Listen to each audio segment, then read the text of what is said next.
Art has this incredible way of helping us make sense of the things in our lives that we can't put into words. It allows us to take what we're feeling, whether it's happiness, pain, or confusion, and turn it into something manageable and real. During the pandemic, I had this sinking feeling in my stomach, like there was something out there consuming everything I loved piece by piece. And when I lost my dad to COVID, that feeling of losing control became almost debilitating.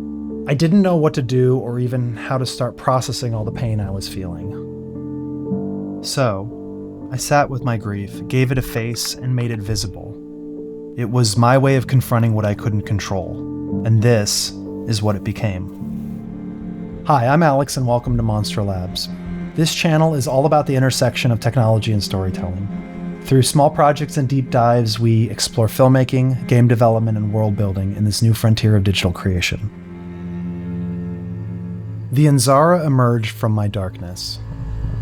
It's a telekinetic predator, a creature from a dimension where it evolved to feed on brain matter by causing its prey's head to explode from psychic pressure.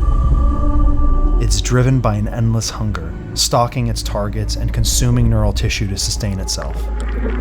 In my story, these creatures descend in waves, devouring everything in their path like locusts.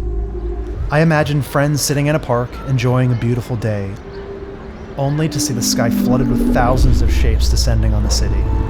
People around them collapse, one by one, their heads bursting open like a swollen watermelon. For me, this moment, the shock, the helplessness, the horror, was the core of what I was experiencing. And by creating the Anzara, I could take these feelings and put them into something tangible, something I could control. Over time, I've slowly refined and reshaped this creature into what it is today. Let's take a look at how it evolved from its initial idea into its final form. It always starts with a series of sketches, often rough and spontaneous. It's chaotic, but there's something special about watching a creature take its first form on paper. Once I had a solid concept, I started sculpting it in 3D.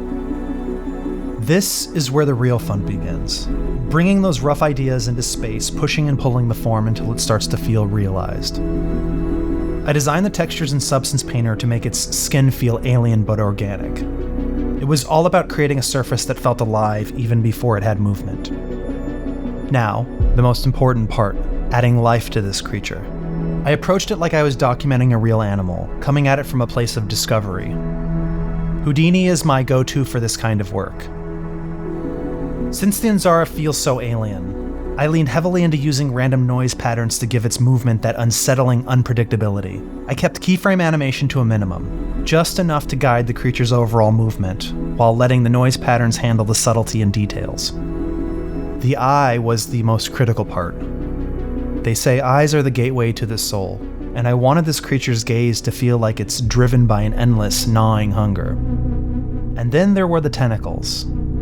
I layered simulations on top of simulations, letting the tentacles have an organic movement, almost like they're independently aware.